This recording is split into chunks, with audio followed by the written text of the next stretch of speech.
ایک اور پھر کویسچن تھا، کسی نے کہا کہ میری بیوی روٹھی ہوئی ہے مجھ سے، اس کو منانے کے لیے کوئی وظیفہ قرآن پاک کی کوئی آیت دیں تاکہ میں پڑھتا رہوں۔ دیکھیں یہ ہمارے ہاں ایک عجیب معاملہ ہو گیا کہ اگر چھینک بھی آتی ہے تو کہتے ہیں چھینک روکنے کا کوئی وظیفہ بتا دیں۔ وہ ایسا عام ہو چکا ہے یہ چیز کہ ہر چیز کا ہم حل وظیفوں میں ڈھونڈنے لگے ہیں۔ ذرا نبی کریم صلی اللہ علیہ وسلم کی تعلیمات کو دیکھیے، آپ نے وظائف بھی دیے ہیں صحابہ کرام کو، لیکن ایسا نہیں ہوا کہ ہر مسئلے کا حل وظیفے کے اندر پوشیدہ فرما دیا ہو یا بتا دیا ہو، بلکہ احکام شرع بیان فرمائے اور روحانی تربیت فرمائی، ہزارہا مسائل کا حل حاصل کرنے کے لیے ظاہری علوم عطا فرمائے۔ اب ہم ان تمام چیزوں کو نظر انداز کر دیں، نہ علم حاصل کریں، نہ اس کے تقاضے کے مطابق عمل کریں، نہ اپنی باطنی کیفیات پر مطلع ہوں، نہ باطنی بگاڑ پر مطلع ہوں، نہ ان کا حل جانتے ہوں، اور جب ان کی وجہ سے خرابیاں پہ خرابیاں کر کے معاملات بگاڑ لیں تو ہمیں وظیفہ یاد آتا ہے کہ کوئی وظیفہ بتائیں۔ اس لیے ایک تو اچھی طرح یاد رکھیں کہ ہر چیز کا وظیفہ نہیں ہوتا، آپ کو اپنی کوششوں پر، اپنے علم پر، اپنے تقوی پر، اپنی تربیت پر بھی بھروسہ کرنا ہوگا، اور اس کے لیے ان تمام چیزوں کو حاصل کرنا چاہیے۔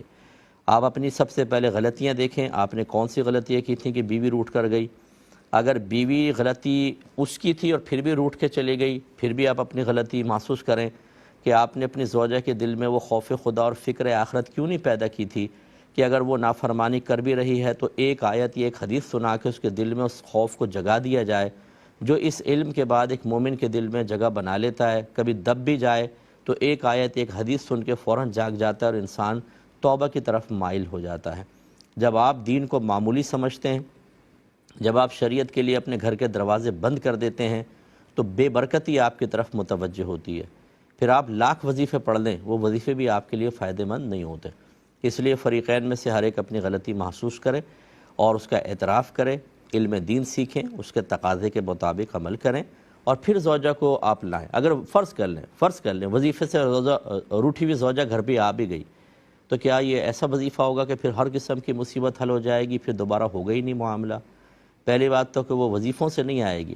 اور اگر آ بھی گئی تو پھر آپ دوبارہ وہ غلطیاں کریں گے، پھر دوبارہ باطنی بگاڑ کسی اور جہت سے ایک نئی شکل میں سامنے آئے گا اور آپ اپنے گھر کی بربادی کا سامان کریں گے۔ اور اس قسم کے پیرنٹس سے میری گزارش ہے، آپ سوچیں آپ اپنے اولاد کے لیے کیا کر رہے ہیں، کون سی مثال قائم کر رہے ہیں۔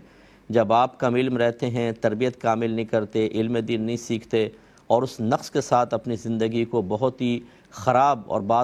بصورت دیگر الفاظ جہنم بنا لیتے ہیں، تو آپ کی اولاد آپ کو دیکھ رہی ہے، وہ بھی اپنی ازدواجی زندگی اسی طرح گزارتی ہے۔ اس لیے خدا را علم دین کی طرف آئیں، آپ زوجہ کے پاس جائیں، پیار محبت سے، اپنی غلطی ہے اعتراف کریں، اس کی ہے پیار محبت سے سمجھا کر انہیں گھر لے کر آئیں تاکہ یہ معاملہ ختم ہو۔